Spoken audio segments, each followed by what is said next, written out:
What's up, guys? Today we're gonna learn how to pull. A pull in Frisbee, what it is basically like the kickoff in football, okay? It's when both teams line up and signal readiness.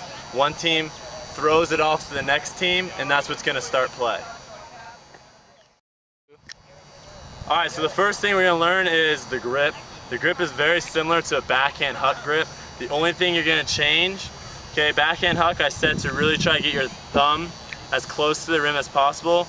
You're gonna exaggerate that even more, okay? And one thing I like to do is I kind of like to loosen my hand up a little bit, and you wanna get all your fingers underneath the rim again, okay? Loosen your hand up and kind of set it like that to where your thumb is resting on the rim, okay? And that's gonna allow you to really generate a lot of spin. All right, so now we're gonna talk about the approach. When you pull, guys, you don't need a pivot foot, okay? So you're not gonna be standing still and throwing it off to the other team. So what you wanna use is you wanna use your momentum to generate a lot of force going forward, and that's gonna increase your distance. The one thing I do wanna talk about is you should have the same routine every single time when you pull. If you look at basketball players shooting free throws, if you look at golfers, they're gonna make a putt, they do the same exact thing every single time. You shouldn't walk up to the line and not understand what you're gonna do, okay? So have the same routine every single time before you pull. All right, for my approach, I like to get about 10 yards or so away from the line. We're gonna use this disc as kind of a marker for where a line would be, since we don't have a line out here on this field. But you wanna get in a good spot. You don't wanna be too close, okay? If I'm here going to pull, I'm not gonna be able to generate a lot of force and movement going forward. And if you're really, really far back, it's just too far, okay? So get in a good, nice spot. I like about 10 yards, 15 yards, something like that right here, okay? Now, what I like to do is I really like to calm myself down, okay? Just like if you're gonna lift and weightlifting, you do a lot of breathing exercises to really kind of calm yourself down before you exert a lot of force. So my routine, what I do is I stand like this, I take 3 deep breaths, so I loosen my whole body, and then when I'm ready, I step back kind of with my right foot, and then I go into my approach, okay? And basically, it doesn't matter exactly what you do, you just want to be doing something the same time over and over, and that's what I do. Now, talking about the footwork as I approach the line, okay? The one thing we want to focus on is we're generating more and more speed as we get close to the line, and then when we get to where we're about to pull, we stop and we explode all that force, okay? So what I mean by that is when I get close to the line, I stop right here and I explode all that force forward. The other thing I want to talk about is kind of opening up your hips to get that extra rotation, which will allow you to pull it farther.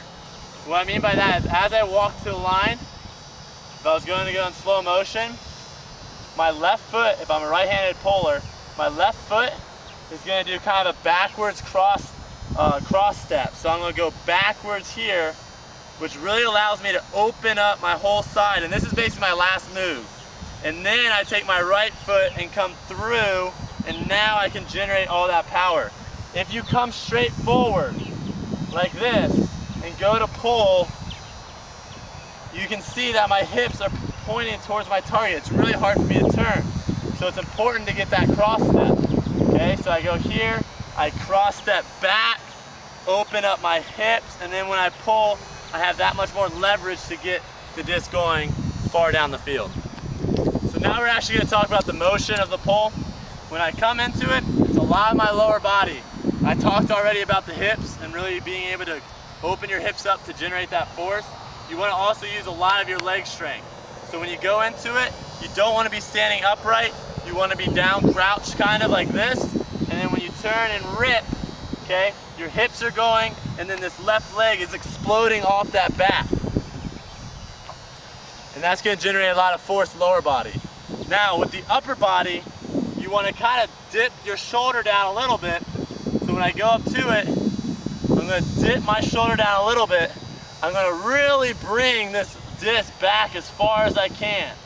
Okay, the further you bring it back, the more rotation you're going to get, the more leverage, the farther the pull is going to get. And then as I come through, everything is ripping through as one unified unit here.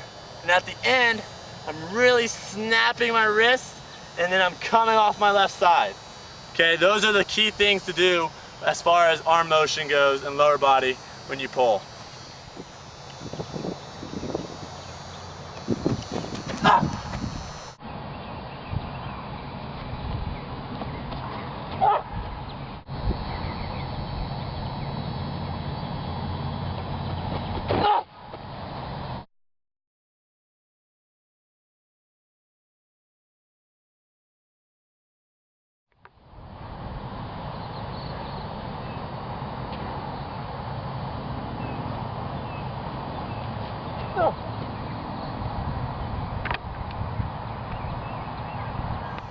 So the three things that are really important in pulling is the first is pulling the disc in bounds. If you pull the disc out of bounds, the offense gets it at the brick mark, which is a 25-yard mark in front of the end zone. It gives the offense a huge advantage. You don't want to do that.